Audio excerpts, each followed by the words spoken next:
fast today because I've had some crazy swelling and pain going on with my teeth. The ongoing battle of slowly, basically pulling mostly my top to back teeth until I can pull the front couple and get partials. So, probably have another one or two over here I'm going to have to get pulled next week. But what I did was I poked a hole in the bottom of the swelling I was having because I knew it was related to sinus congestion and like a blockage in my sinuses. So I drained. There was a decent amount of lymph fluid, the white kind of mucousy fluid, and blood. The same type of stuff you would find in a pimple, essentially. And I drained it out, and that pressure is gone. The pain is, I still have some pain. There's a little bit of relief there. And then the swelling now is kind of around my tooth, one tooth in particular. And it's I can't really eat anything. It's very sensitive to touch.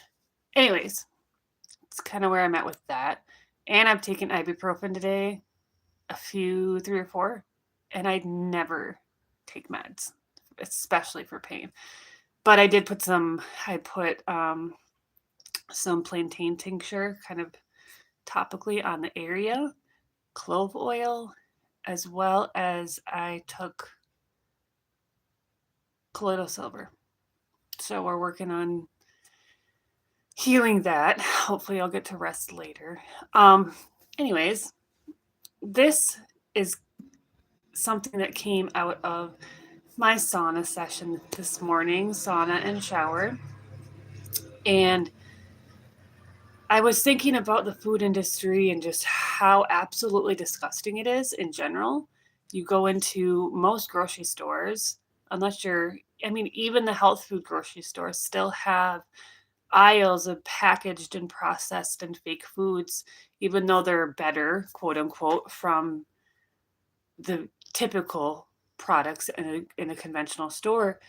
It's still stuff we really shouldn't even be consuming much of, extremely minimally. But when you break it down, a lot of it isn't even real food. It's not even the ingredients aren't real food.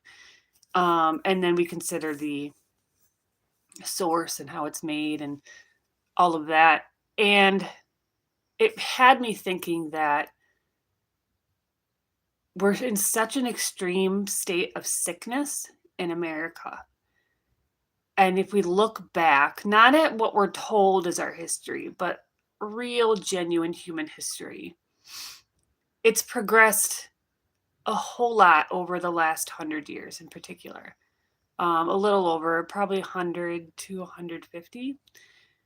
The push into hospital environments, kind of the allopathic model of hospital environments with bringing birth into the hospital, the way they create pharmaceutical medications, the way it becomes now a treatment-based facility versus one of true healing. The healing nature of hospitals have really been gone, and you can just see by the design of a hospital, it is so very sterile.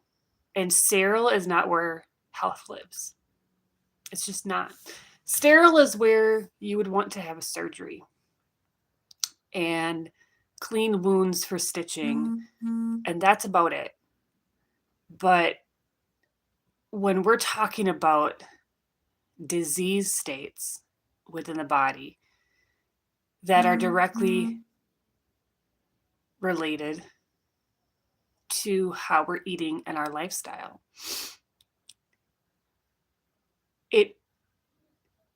it begins back when grocery stores kind of started to grow in popularity, let's say early 1900s. They were around before that, but I would say grocery stores in the context we see them now really blew up in kind of the 1940s, 50s time frame. And it was essentially after wartime, after depression, when they started bringing out these quick little microwave meals, helping the husbands able to make their meals because God forbid they learn how to cook properly. And it parallels the food industry and allopathic medicine parallels each other. The food industry basically creates customers for the allopathic industry, for allopathic medicine. And it's not about healing. Cure is a word that you can't even use. Why? Because there is no cure. They're not searching for a cure. They're searching for treatments. They want to treat you for profit because it's a business. The food industry and allopathic medicine are businesses for profit. It is not about healing at its core. And that is why I'm so critical of both. Now, grocery stores were very community based when they first started. It was very much about providing foods and ingredients for people locally when maybe you're not able to have certain things. If you looking for ingredients for flour or making milk or I like ice cream, or you don't really make milk, you know what I mean? Making items at home and the ingredients necessary for that. And then it started to blow up into this money-making industry of making new products to sell for profit. I can't assume the root goal of these product lines, but 99% of anything that's packaged and processed is going to congest your system. It's basically poisoning you slowly. And now our culture is at this state of excess food, excess waste in the body, and toxins and poisons and obstructions. And it's creating customers that then run to the allopathic industry to be treated for their symptoms, but not cured of the ailments, cured of the disease.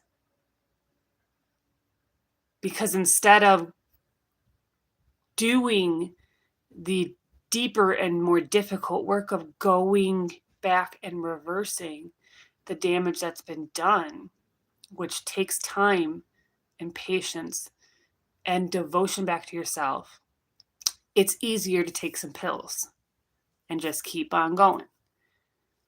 Because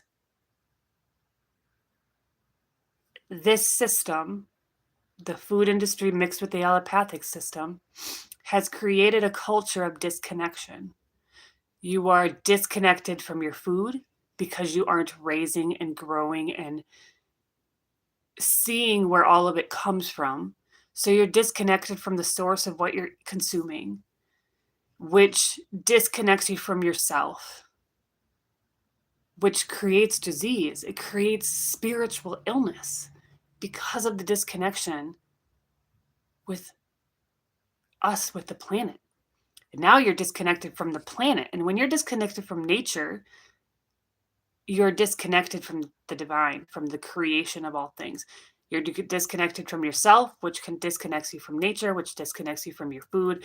And then you're disconnected from the frequency of all creation. And that is what is the essence of health and wellness. It's not about what you're consuming. It's not just about what you're eating. It's about your connection to source, yourself, nature, how nature supports us in being a body of high level frequency and consciousness. We lack embodiment. And no, that's not something that gets solved with a quick somatic dance class or somatic movement or ecstatic dance. While I'm a huge movement fan, it's not that simple. It's not that quick of a solution. It takes work and devotion to yourself. That means you need to value yourself enough to see how every time you're eating in excess 3 times a day with food that isn't real food for the most part. And yes, I'm putting a lot of animal products in that because if you're buying it from the grocery store, I assure you that is not good for you. Period. If you're hunting or raising your own animals, that's one I could consider in a different way. But if you are buying meat, dairy, eggs from the grocery store, it's hurting you. Period. Because a big part of our nourishment is a deep connection with how it's created and a reverence for the sentience and spirit that it comes from. And that goes for plants and fruits, nuts, seeds, herbs, all of it. And the deeper I connect with plants, the more I understand the essence that comes with all of it.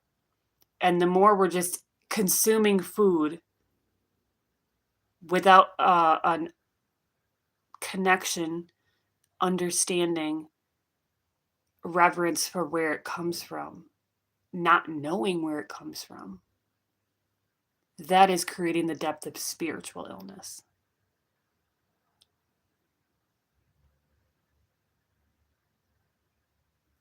And that's probably one of the most profound things I've connected with recently, because coming from the nutrition world, I've always been analytical in the mind of foods and food quality and eating whole foods, which I still believe in eating a fruit-based whole food diet and getting even deeper into that for a detoxification. Like a detox protocol is very different than a maintenance diet. There's transition into a detox. There is the detox period. There's analyzing within that the symptoms that come up and how we support your body. Every body is completely different. And your transition into a detox is going to be completely different than the person down the road. And that's what a lot of people don't quite understand. That, yeah, I speak about a frugivore diet, but most people don't even understand what that means. That means fruit-based. That doesn't mean you're eating berries all day and that's it. That means the core of your nutrition should come from at least 80% being whole, fresh foods. And yes, I put fruits, berries, melons highest on the list because of their hydration and nourishment factor. And then you can sprinkle in the other stuff to make meals. Like, I'm not fully opposed to grains if you are sourcing them properly.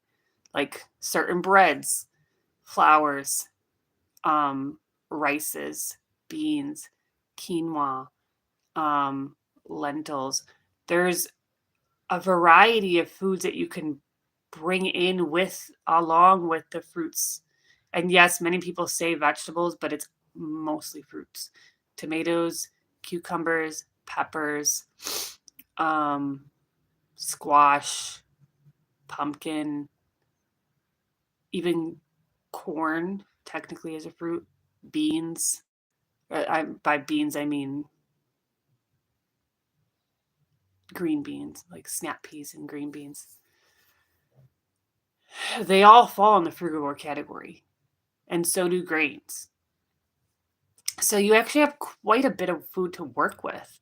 It's making sure that you do a deep detox before you expect the healing. Like the healing process is stripping away the way you've been eating that is creating disease in order to eliminate the waste and built up toxicity and obstructions within your body that are dulling your energy, your light, and it dulls the function of the organ systems. It's dulling your chi, which is the vital energy flow through your body, chi, prana, the divine life force. All of that gets dulled down because of how you're eating and the way it just starts to shut down organ systems and the essence of your body. And then it creates disease. So, in order to renew that energy of your body, you need to begin to change your diet and allow the bodies to slowly eliminate all that is stored in your system, energetically and physically, that is dulling your frequency. It's dulling your organ systems. It has stagnated the kidneys and lymphatic system, your pineal gland, your pituitary, your thyroid, your adrenals, your liver, your colon. When you get constipated, that's dehydration. When you're not hydrating your cells, you're not pooping properly. When you're not pooping properly, you're holding excess waste in your system, and that slowly is pushing the toxicity, the gases, the fermentation back up into your GI tract, and it starts to create IBS symptoms, your leaky gut symptoms, your stomach issues, your acid reflux, your everything that is kind of stomach based, intestinal based. It begins because you're not pooping enough. That is where 99% of disease begins. And that means several times a day. That means without the aid of Miralax or enemas or suppositories or anything that is trying to force you to poop, you should be pooping normally, regularly. If you're not eating right. Period. That means you need to eat more fruits. The food is your hydration, not just water, because when your cells are already dehydrated and organ function is congested and slow, your body is now malabsorbed, which means it's not going to absorb nutrients properly. It's not going to absorb water properly. So you can drink water all day, but then you're going to end up peeing it all out. You can take all the supplements in the world, you're going to be peeing it all out because your cells aren't absorbing. They're not absorbing your nutrients. So again, we're coming back to having to reverse the damage that's been done. Getting hydration and nutrients from fruits is step one. And when we're in a deep state of decay, essentially deterioration, juices are an excellent way of giving yourself a boost of hydration in a quick manner. That's why juicing is one of my favorite ways to transition people into a fruit-based eating. So, there's so much more to be said, and I think still so much misunderstanding in herb world, in detox world, in frugal world, and my goal is to bring more teachings and understanding and wisdom, divine intelligence into this discussion. So it's not just about you're not eating right, do better. We can get tangible skills and results when you realize the first step is creating a deeper connection within yourself. You need to become more connected to you, to your sense of self, to your body. And we're trying to escape addictions, alcohol, drugs, food addiction, sex, exercise, it all are ways of trying to escape the body the way you are currently, rather than sitting in it and working with it, listening to what it needs, understanding the wisdom and intuition your body is communicating to you. And that starts with symptoms, and it can start subtle, spiritually, emotionally, mentally, physically. That is a manifestation of disease. So to reverse it, you need to go in reverse. Physical, mental, emotional, spiritual. And then we can get to the root of spiritual illness. Happy Friday.